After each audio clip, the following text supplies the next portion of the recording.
From the balmy shores of sunny Florida to the cold winds of Chicago and everywhere in between, you're watching the Red Wimet Show, live, coast to coast.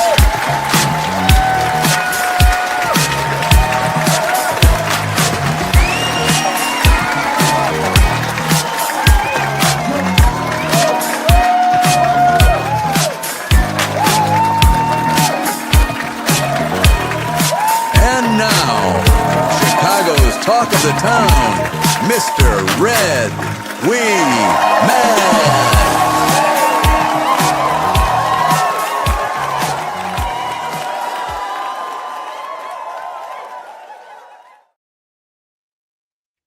Thank you, Anthony DiMartini, but I tell you what, there's too much hollering in there. Hi, folks. My name is Red Wimet, and it is 5:01. August 20th, 2025. And this over here is Adam Flowers. Red. We got the pointing right. Finger pointing. We're doing the finger pointing thing.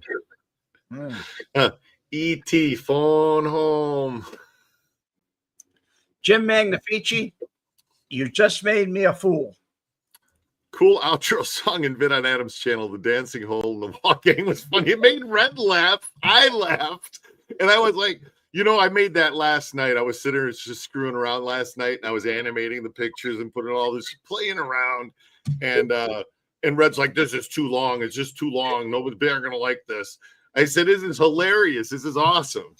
I'm glad everybody likes it. Good. Thank you, Jim. So don't worry. It's gonna be even Mo. He likes the theme music. So Mo's a great guy. I mean, he is. I can't follow anything. And I like what you do for a living. Something, what you do for a living is something that I admire, because it takes a special kind of person to do that. Very special. I look at it over the years. I've known a lot of police officers, and I can tell you right now, if they weren't alcoholics, they were divorced 3 times and alcoholics. It was rough. So 4 years ago. Such a thankless job right now. It is a thankless job. When I was a kid, it was here's the friendly police officer. Officer Friendly used to come to school, do the magic and stuff, And they're trying to make it friendly, because it really wasn't. It was a thankless job when I was a kid. It was that back then too, yeah. All right, so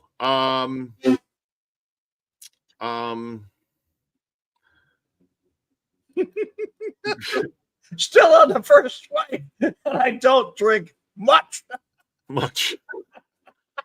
Okay. I don't drink anymore. Of course, I don't drink any less either. Roy Munson, I guess he came back. Hope you guys are good. Good. Sorry, I was away on holiday for 6 months. Hey, Roy, it's good to see you. I haven't seen Roy in a while. So this is. You knew who you were dealing with, though. Yes. Caravaggio? Yes. You knew who you were dealing with when? Police? Back in the old days, it was always you knew who you're dealing with. Now it's different. You knew the cops by the name, and they knew you. I got you. Yeah. Now shoot. Man, I see the videos, some videos, man, the cops are even masked up, like the bad guys. It's crazy. Oh, God, John Hutchins here. Oh, Jesus. Really? Oh. Here we go. Here we go. I'm just saying. Oh, we got a star next to your name, Adam, too. Oh, God. No. All right. Roy Munson, I told, Jim Magnifici, so glad I retired from law enforcement before all this woke batshit crazy world erupted. You got out in time, right? Man. God, I was, yeah, I'm not even going to say it. So Roy Munson, I told the missus I'm giving up the booze for 6 months. She was so happy. Not I get to drink every second night for a year. Now, I told Mrs. Booth, she was so happy. Not I get to drink every second night for a year. Oh, God, it's for 6 months. Every other day, he takes a day off. So 6 months total, but not in a row. You know, that, oh my God, Roy. Yeah. So Tony, let's talk Tony Spilotro. Let's just keep going where we kind of left off here. You were asking about his wife, and yeah. I kind of watched what happened after he passed away, and they got stepped on by a lot of different people. Michael's wife and his wife, they ran him out of hoagies, and his wife he left a will, and she was on the will. It was a trust. Actually, Oscar Goodman knows more about this than anybody, but there was some property that he had and some real estate that was in this corporation trust, and she never really got any of it. She never got any benefit of it because Tony had income tax cases going with the government. So anything that was found of any good, they took, and they left her destitute. The house was gone. Any real estate was gone. Bank accounts emptied. They took everything. So she's had a very rough life, and I'm quite sure she doesn't want to go on a podcast. She didn't back then. She didn't want to see the public. She didn't want to see newspapers. She really didn't want to see anybody that really didn't know her well.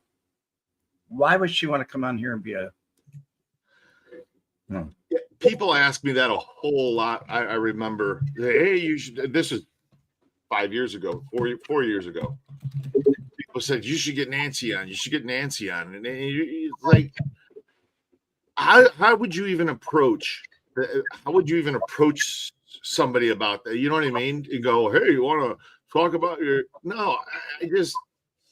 But I got to say this, when the Mob Museum opened, she did make, her and Vincent made some appearances there. Red? What? Yeah, they made appearances at the Mob Museum, public appearances. They were trying to sell paraphernalia just to live. Parts of clothing, cuffs, cufflinks. Right.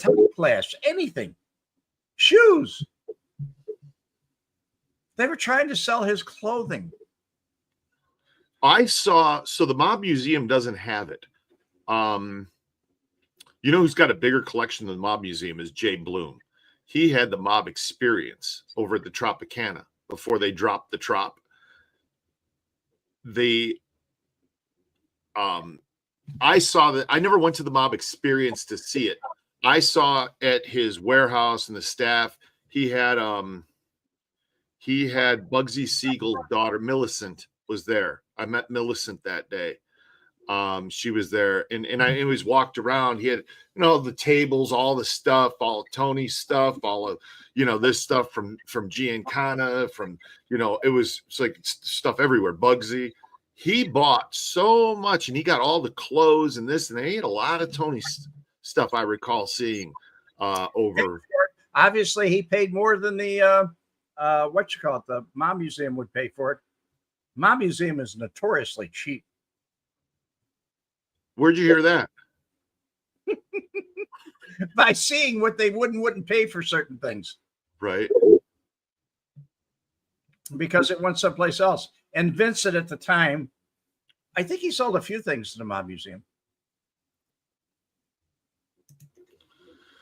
I think they did both, Christina. I'm pretty sure. It was survival time.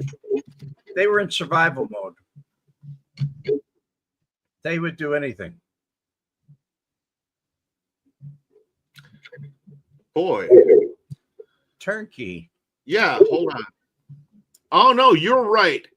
You're right, Christina. They made appearances at the Vegas Mob Experience. That's what the background says in this picture. Yeah, you're absolutely right. I'm wrong. Yeah, Vegas mob experience. Here they are here. Yeah, this is about mob experience. It was not for the mob museum. Wow. How did I miss that, man? It's like the Mandela. What was that? 89 or The mob experience? yeah. The mob experience opened right after I was fired from the mob tour, which would have been like 08, probably 09 is when it opened. Okay.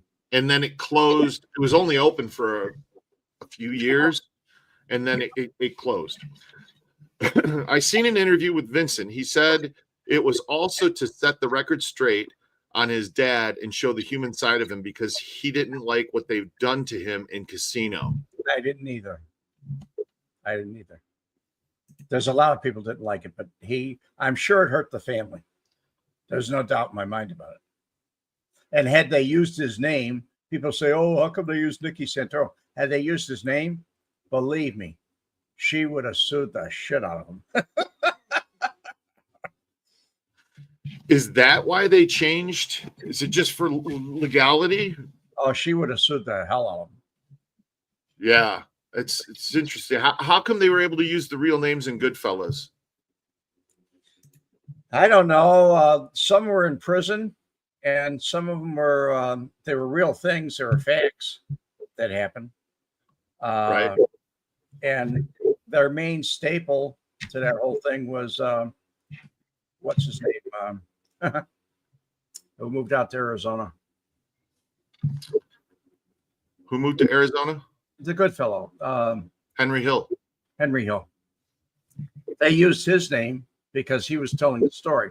When he talked about Paul Averno or whatever his name was, they were only things that really happened. There's records of them. So it was what it was. Hey, Shannon Surratt. How you doing? Sideways Shannon.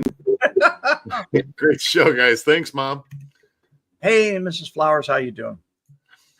The Gold Rush jewelry store had a hidden safe, and Spelatro account books may still be in the safe. It was filled over and under the floor of the Golden Steer Steakhouse. It was filled over and was under the floor of the Golden Steer Steak. Oh, the Gold Rush jewelry store had a hidden safe. So no, it can't be under the floor of the Golden Steer Steakhouse because the Golden Steer was built in 52. And Tony wasn't even here until the 71. And the Gold Rush jewelry store was next to the there's two buildings there, and it was in between. Let me pull it out. I'll show you guys where the Gold Rush was.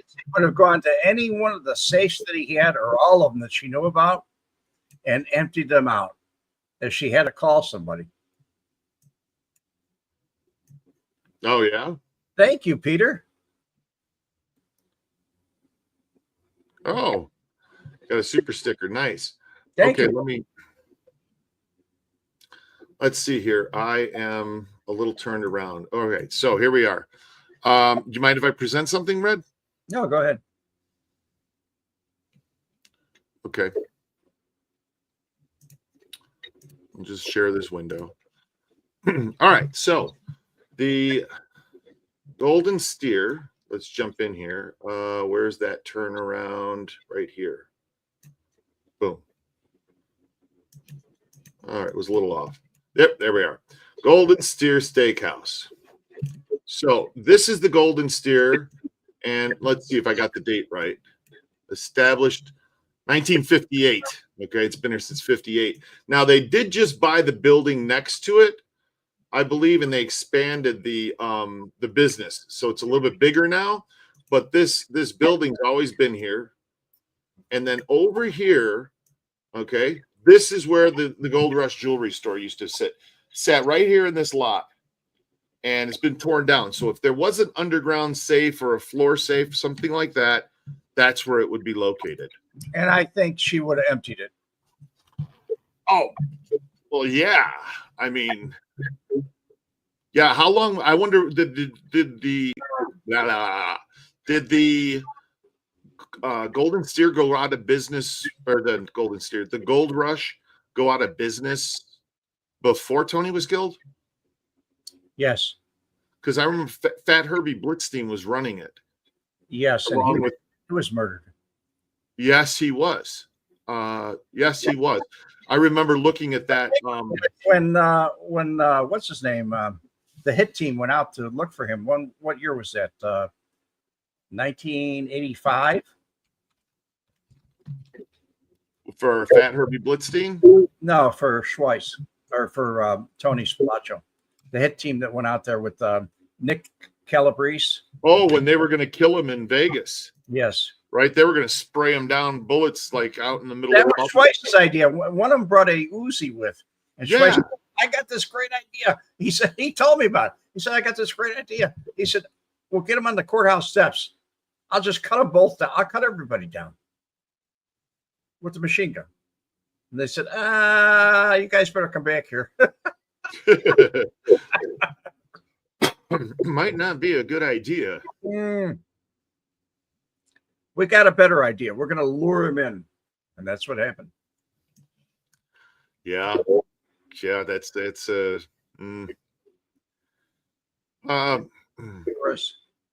Hey, Adam and Red. It was Paul Vero, Henry Hill, Jimmy Burke, Tommy DeSimone, and Goodfellows.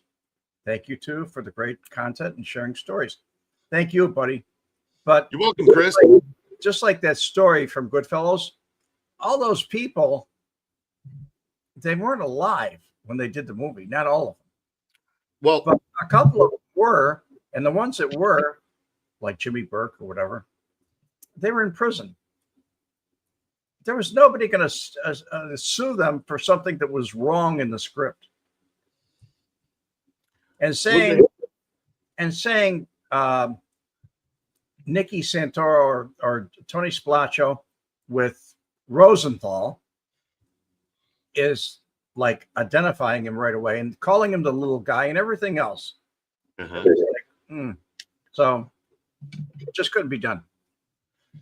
Big Mo, you're making me hungry, man. I got a freaking big chunk of a tomahawk steak that I cooked the other day left, man. I might put it in the sous vide and bring it up to 130 degrees. That might be in the works for tonight.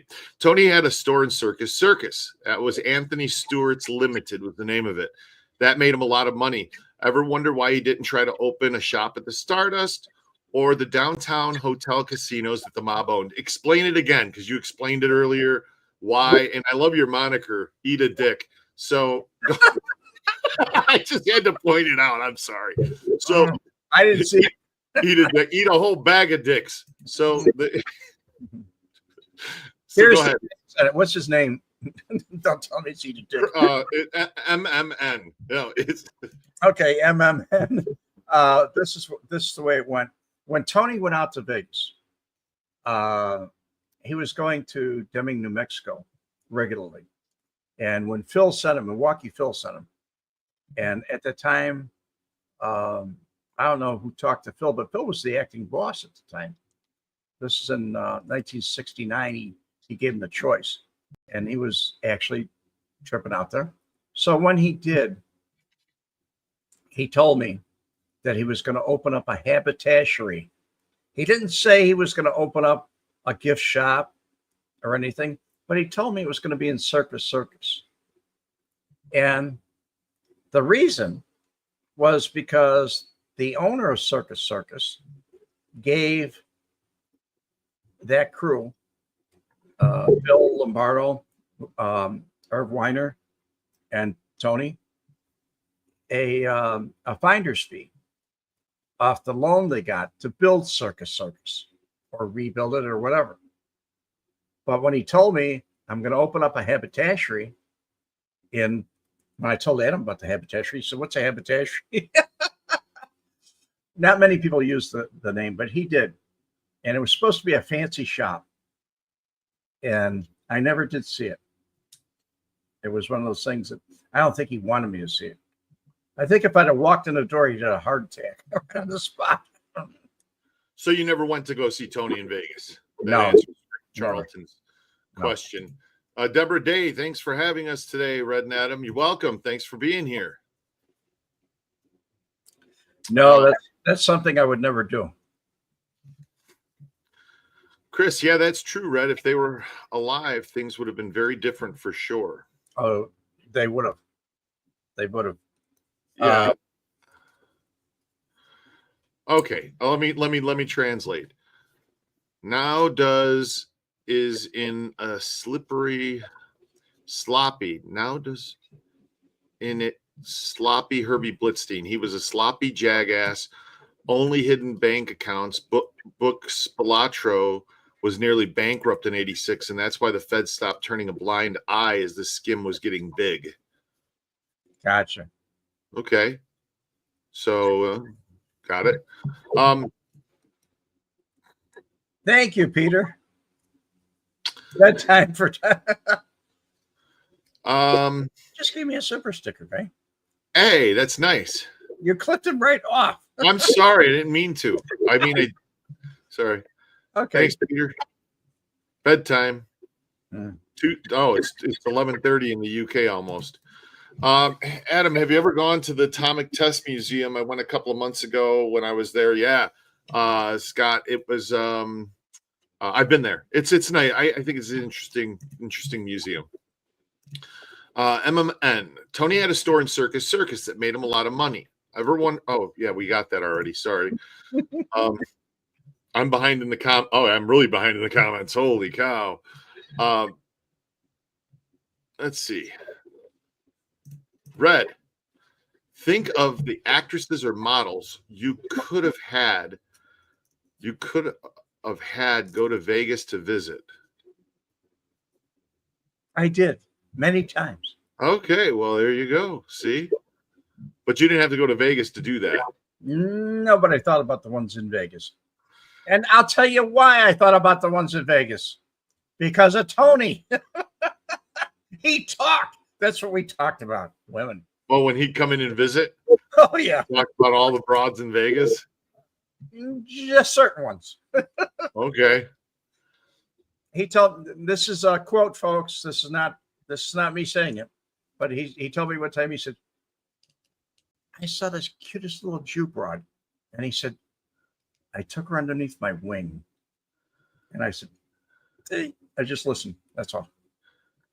You remember the story Frank told one time about the Nancy coming to the gold rush, and he had like an attic in the gold rush, and he hid the girl up in the attic, and Nancy's storming around the store. I know she's here. I know she's here. So, yeah. He was a player. And that's how I describe him, guy. He is a player, or he was a player. Tony was a player. Yeah. Scott H. Faulkner's drunk again. Peter's drinking a little bit, I think, in the UK. I mean, he's going to bed, though, right now, so it's all good. Thank you, though, Peter. He's nice. He's a very nice guy. He gives me a super sticker, a couple super stickers. Nobody else is giving you super stickers. No. Peter did. Last week, too. He got me last week, too. There you go. See? Tony was a player. Yeah, he was. He was a player. So, was Frank May? Oh, boy. John Finkelstein. Was Frank made in Las Vegas, or was he blowing smoke?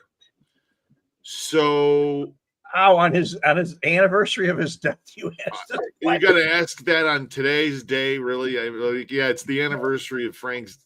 They died 5 years ago today. It's just. Adam, you stay neutral on this. I'm glad I'm not doing a tour today. Because last year I did one on the 20th. And when I started telling the story at the end of the tour, I realized that it was the anniversary. And I couldn't like sit there and tell the story without getting emotional. It was because it's an emotional story. Matter of fact, I had a girl cry on the tour yesterday, the end of the tour, when I tell what happened and what went down. Anyway. This is my opinion, Mr. Finkelstein. Oh, do we want to answer? So here, can I answer that? Go ahead, Ed. So So after Frank passed away, fuck it, I'm just going to tell the story. After Frank passed away, I sat down with. Did his brother ever tell you? No, I'm going to tell you who told me. Pudgy? Should I? Yeah, I could fuck it, Pudgy. Yeah. So after Frank passed away, I was sitting there having lunch with Pudgy. And Pudgy said to me, if you guys know who Pudgy is, he said to me these words. He said, "You're writing a book. You're writing something. Let's get something fucking straight." Tony would have never, ever had the power to make Frank a made guy. End of story. You got it? And I sat there and said, I got it. So there's your answer. And why did Frank say that he was? I don't know. The guy you were talking or was talking to was a made guy. He was made. I don't know. He was Mike Galitta's nephew, Pudgy. And I know Pudgy. I knew him in Chicago, and I know him. And I could tell you what, I was going to give you my opinion. And my opinion is it takes more than one guy to make somebody. You have to be proposed. I mean, there has to be several people, a group. It's like the group that beat up Tony and his brother. Why didn't they have a ceremony like, okay, you're made. Michael, you're made. Because you can't.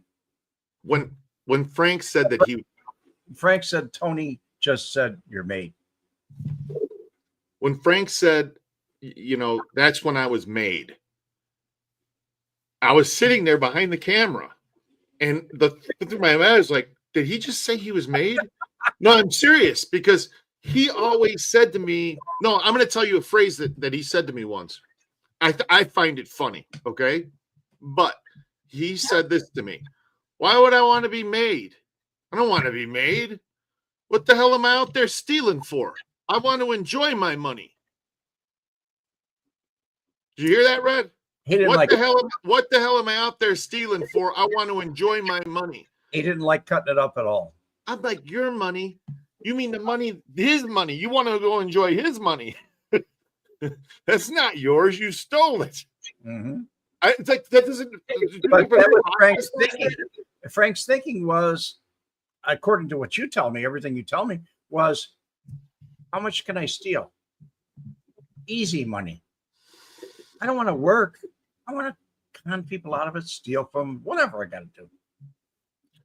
I just. Red and Adam, how much of Lefty's wife played a part in his death? Hold on. None. Wait a second. How much of Lefty? Oh, you mean the affair? Tony sleeping with Jerry McGee. That's what Rick's referring to. I'm sure that had a lot to do with it. There's no doubt in my mind it had a lot to do with it.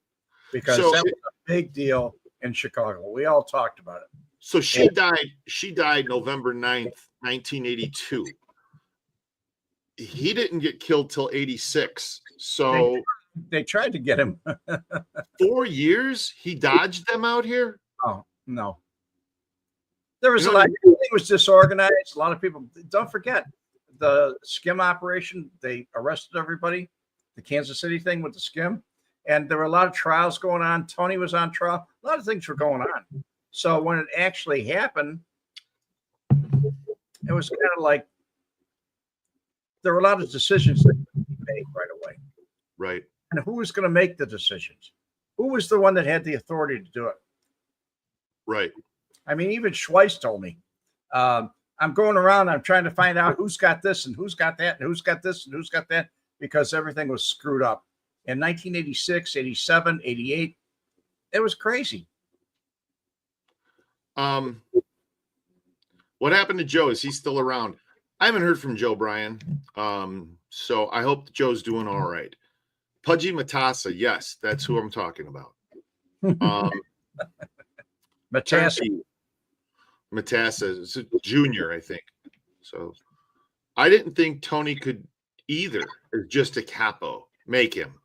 Nice, And but he wasn't really given a title of captain. Although, a lot of things changed. Like Phil was dead.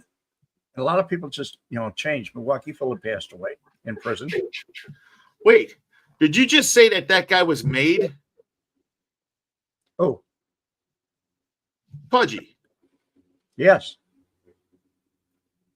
He was made. Are you serious? I didn't know that. Oh, yeah, years ago. Many, many years ago. Many years ago. He was Mike Galitta's nephew. No. Very strong, going way, way back. We're going back. Galitta went all the way back to Capone. So that was his uncle, Mike. The fact that Lombardo told Tony to clean his dirty laundry shows that Frank was not made. You have to get permission from a boss to whack a made guy. Okay, fair enough. All right, that would make sense. They didn't need permission to try and whack Lefty because, they wouldn't. Lefty wasn't made, but I don't think nobody wanted to. Pudgy was the Rush Street crew. He was part of the Rush Street crew. I had a couple run-ins with him when I was young. He was young too. Big guy. We called him Pudgy for a reason. But he's a pretty big guy when I met him. He always was a big guy. I mean, he's a big guy. I'll be honest though, man. He was very direct with me when he sat down and said, "Let's just get this straight right up front." Right. But after that, he shared some stories and said he seemed to me. I mean, I could have sat there all afternoon listening. It took a lot for him to be made. By the time he got made, he got passed over and over and over and over. I mean, his uncle died and everything else, and he still got made. So I don't know what he did. I never looked into him. I didn't like that crew at all. Sammy the Bull said Frank C was a made guy. Well, Sammy wasn't even in the Chicago mob. He was part of New York. And not only that, Sammy's the biggest bullshitter I ever heard. I listened to his sit down, the last sit down.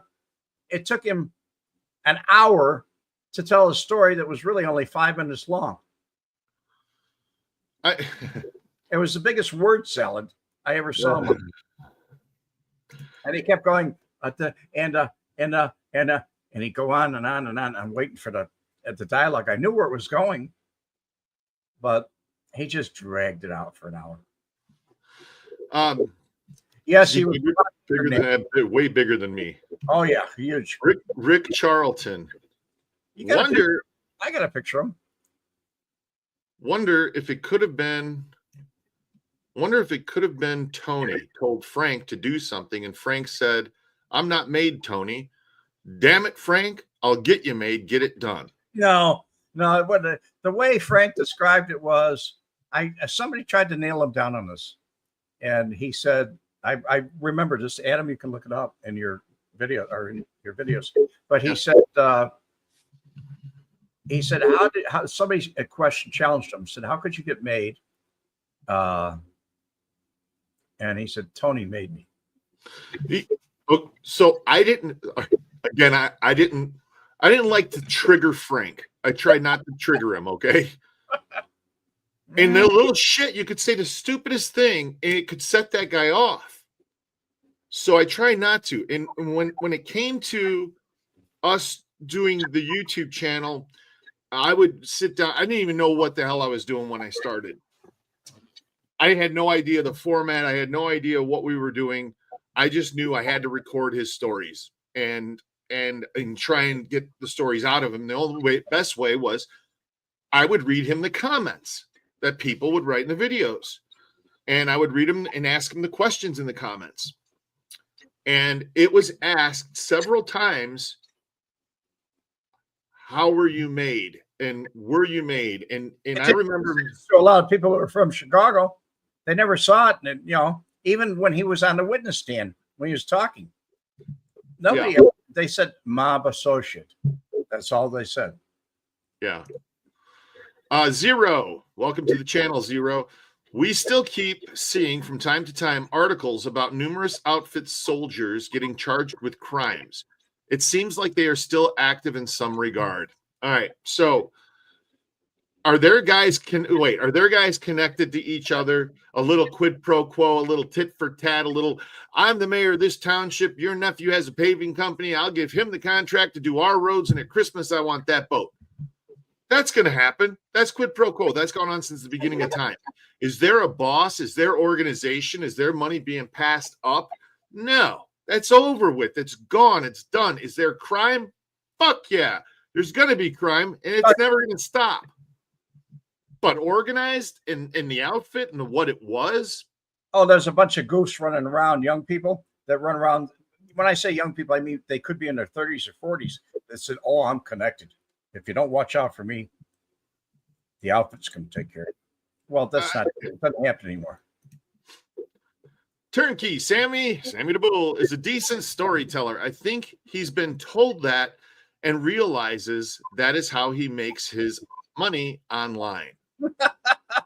Look, you want my opinion about this? Here it is.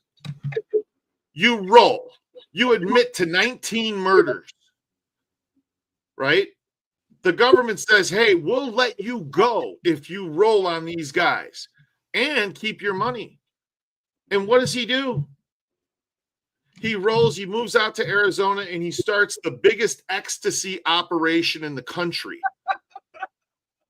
And gets busted and then has to go to jail for, like, he spent 6 years or something in solitary confinement. I mean, just 6 years in his own. And if he's living in Arizona with $12 million and he's got to do something illegal. Why? Right? Why? It's in the genes. It's in the blood. They can't give it up. I don't. Why? It just doesn't. I like though, Big Mo. I like the story Frank told about the cross-dresser that was trying to kill Tony and Frank because Tony was putting his wife under his wing. Story Frank told about the cross-dresser. You got it mixed up, Mo. You got two stories mixed up. Now, it's the only thing I remember Frank saying. There's a lot of women underneath his wing. Only thing I remember Frank saying he had his own agency. No, you told me the story about Frank Schweiss getting beat up by the cross-dressers. That's a fact. And right? You asked Frank Collada, did he know Frank Schweiss? Because I kept asking him in the comments. Yeah. And I asked if he knew Frank Schweiss. Right. I didn't know at that time you were answering the comments. I didn't know. I thought he was doing it. And everybody thought that. Everybody thought that he was running the channel and that it was his. Yeah. So I kept asking, I wanted to see if what he was going to say about it. So I asked questions. Did you know Frank Schweiss? He called him a kook. And so, yeah, he called him a kook, but he also said something that was pretty accurate. He said he went with Tony to meet somebody. And when they were in the apartment, he tried to shake hands with Schweiss. And Schweiss wouldn't shake hands with him. And that was Schweiss. That's the way he was. Now, later on, if he saw him someplace after Tony vouched for him, Schweiss and Tony were like this at one time. Right. They were very close. I was really shocked when Schweiss told me he murdered him, or him and a bunch of other people murdered him. I was really upset because the last thing I would have thought but this showed he had no loyalty at all. So, Mo, you've got me by the ass. I have no idea what story you're talking about. And if it's in Collada in the first book, because I've read through that book. I can't tell you how many times, and I don't recall that story. But it's in The Rise and the Fall of a Casino Mobster. Frank's book describes the fact that Tony couldn't keep his dick in his pants. That's a fact. That's a fact. Yeah, I do remember reading that. I do remember seeing that. But I got to go back now. Rise and Fall. I got to go back and read through that. But see, you give me two things now. I got to go look up, Mo, when we're done. She said, I know what he's talking about, but it wasn't a cross-dresser. Tony taped the wife, and the husband. Tony tapped the wife, and the husband threatened to kill them.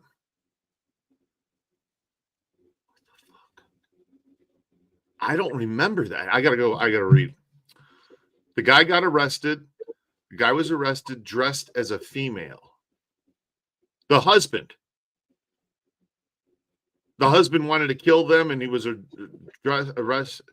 Oh, is there something like that's coming to my mind about that? I gotta read it. I gotta read up. And then Tony and Frank were looking at the husband gone to prison, and Tony. For you guys know more about this now than I do.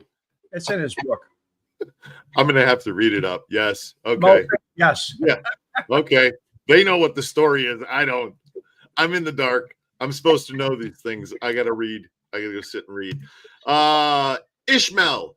Hey, gentlemen, I'm from upstate New York, and I wanted to know if there was any connection between the outfit and the Buffalo crime family. I heard Buffalo had a presence in Vegas.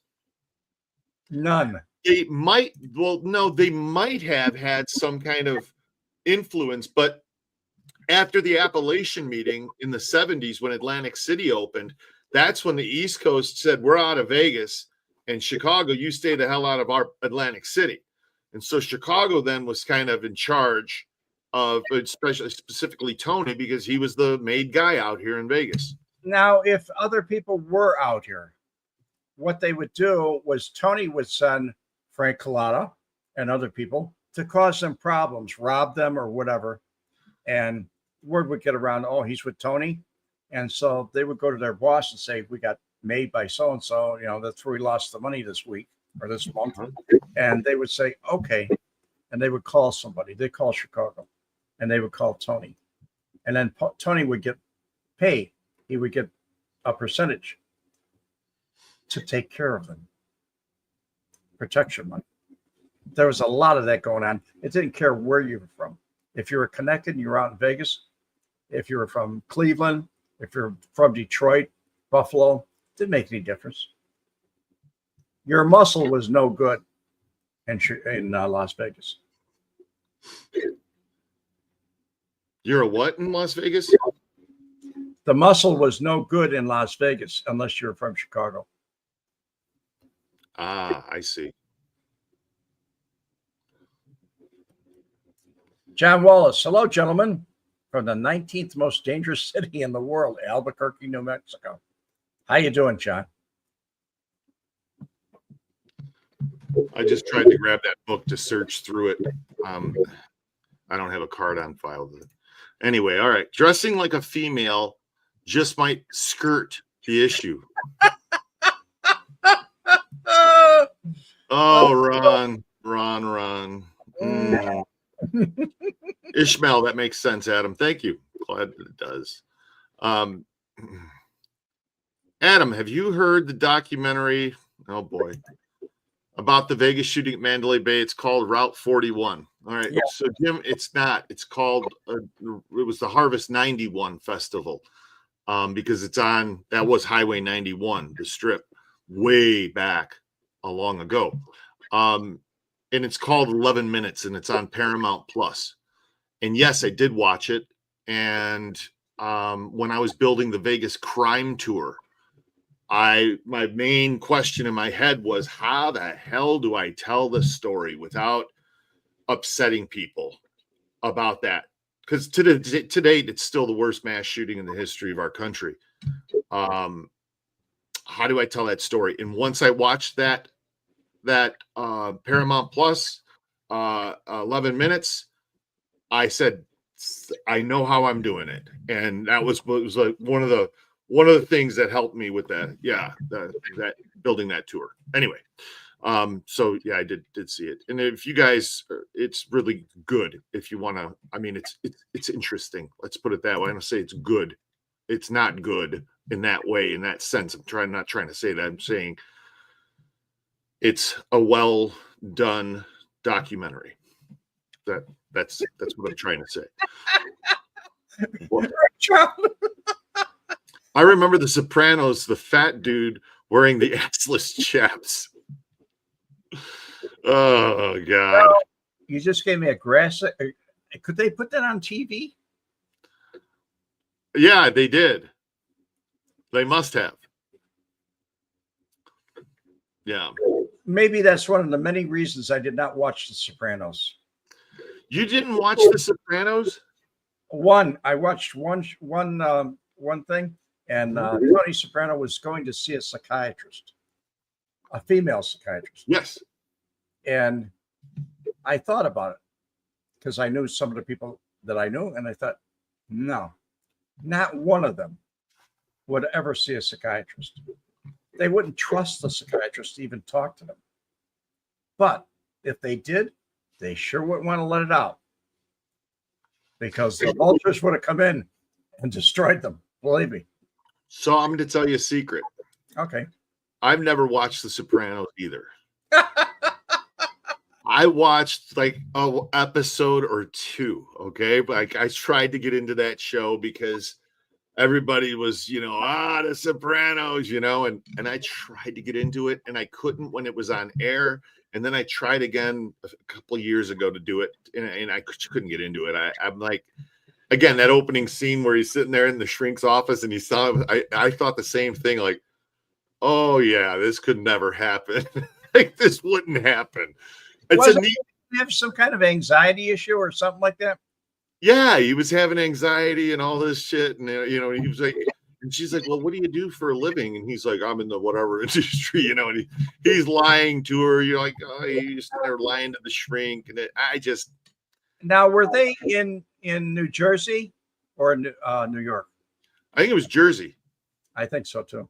I think it was Jersey. I never liked The Sopranos either, but I used to work in film.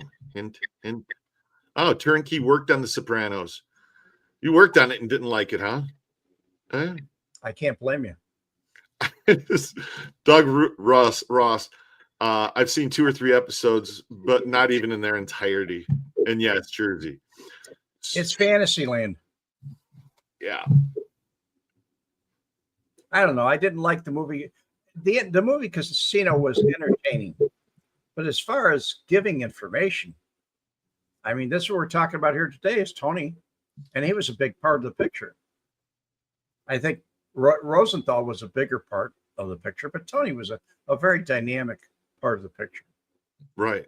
And there is no way that he would have ever acted like they portrayed him to act like on the screen. It just wouldn't happen.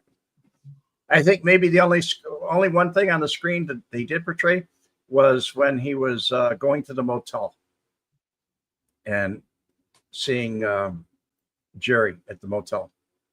And he said, you got to be careful. Oh, yeah. Yeah.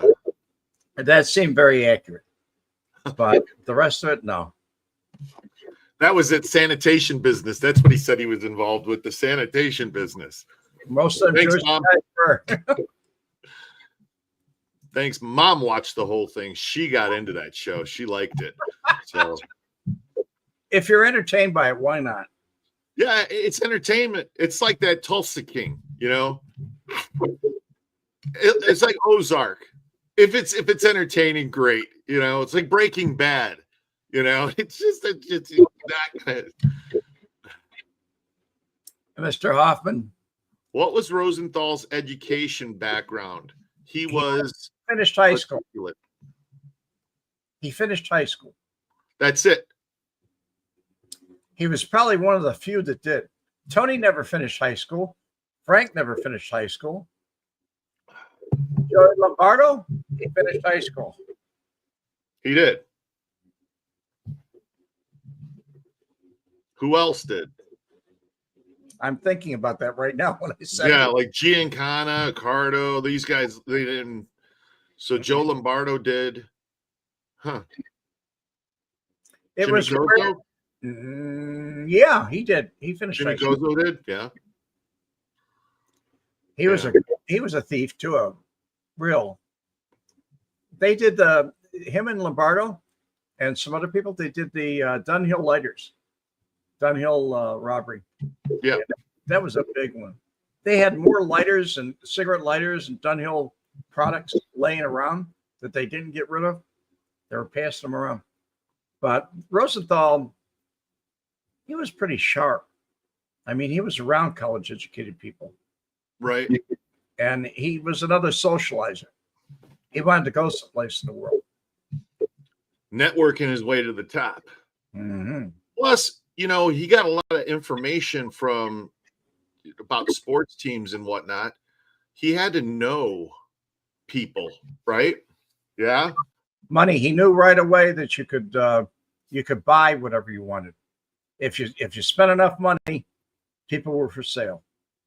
Yeah. He was a clever man, a very clever man, but he got knowledge from the people he was around. He surrounded himself with educated people. Well, that's a smart thing to do.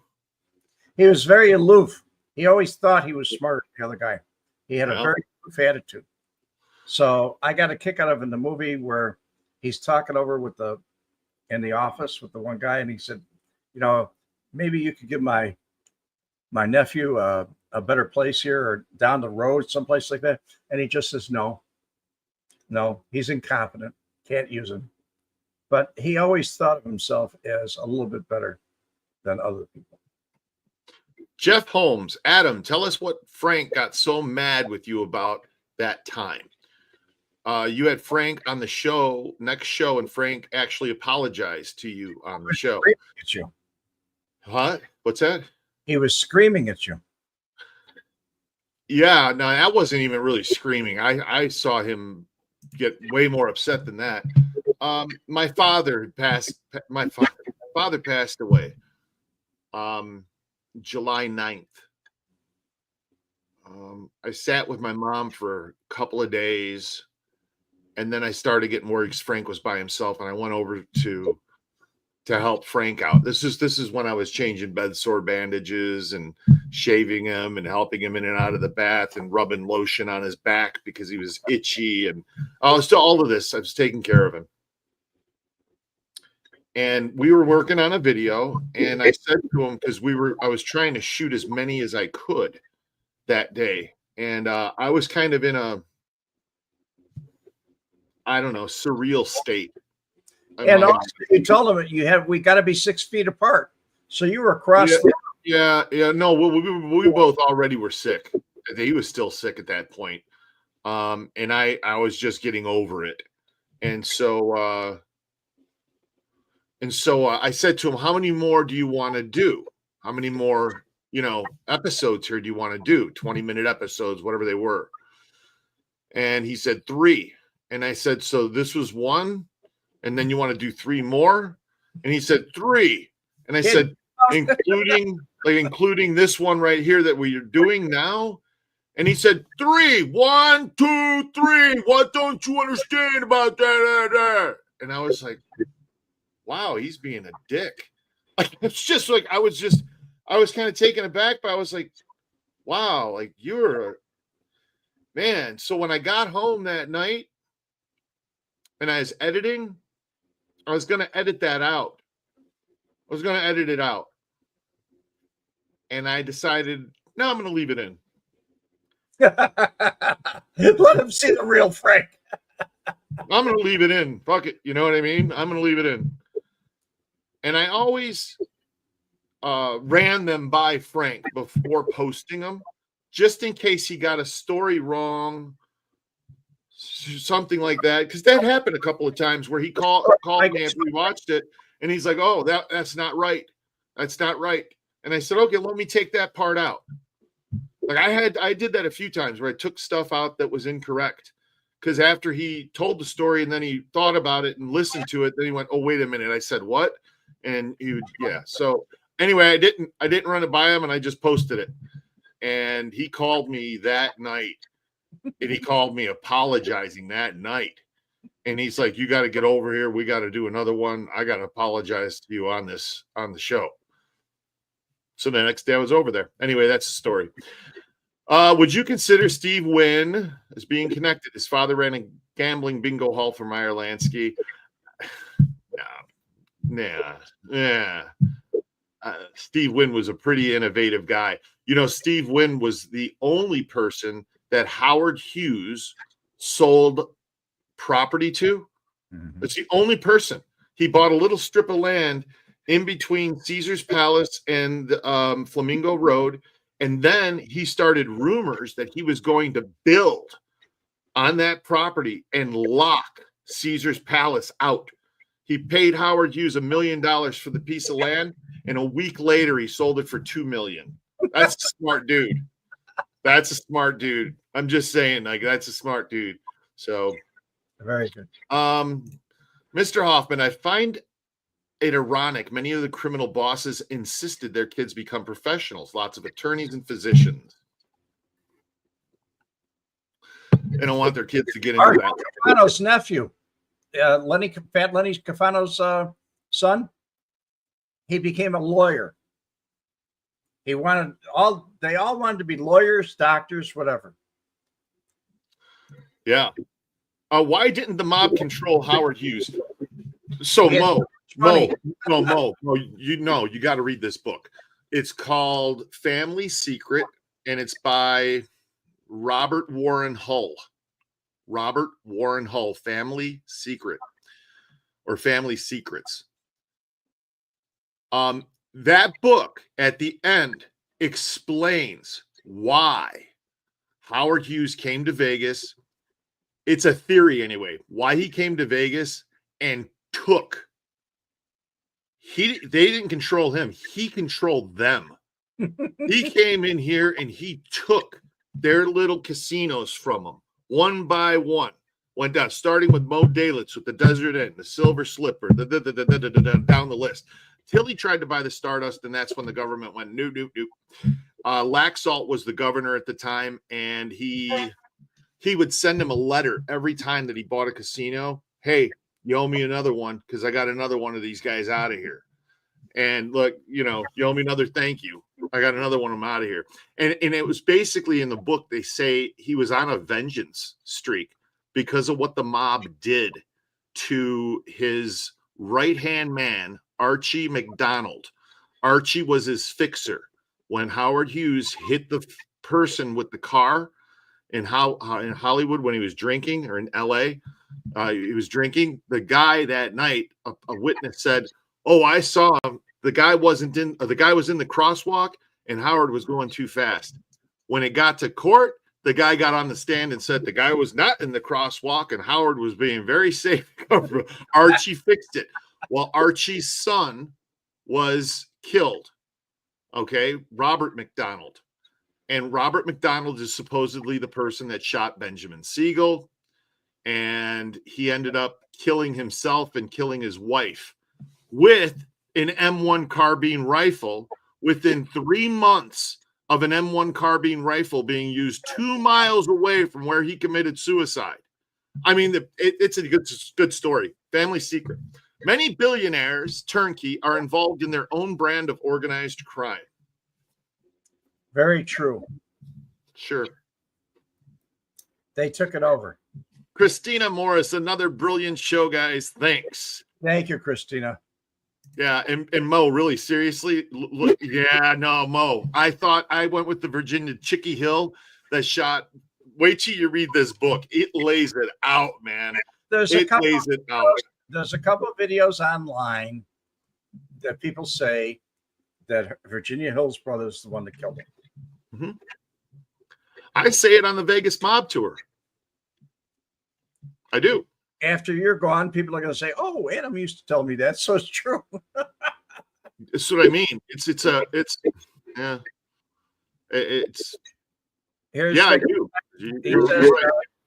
Jackie's son is a lawyer. Yeah, he is. Yes, I do, and I even play that clip of Bernie Sindler telling that story that he thinks that it was Chicky Hill. And Bernie's book is really good too, by the way. It's Bernie Sindler, The Hand I Was Dealt, and in it he theorizes that the MGM fire in 1973 was caused by 1980, November 20th, was caused by the mob. That the mob was trying to get rid of the MGM Grand because it was putting us anyway. It's a whole nother story. We got to do that in a different episode because it's time to wrap. Thank you, everybody, for stopping by. I really appreciate it. I'm sure Adam appreciates it, but we do have to go. And we'll see you again. I'll see you Monday. And Adam, I'm sure we'll be back next week, right? We'll be back on Wednesday. Okay. So All right. this is Red We Met saying out and Adam saying out. Take care, And guys.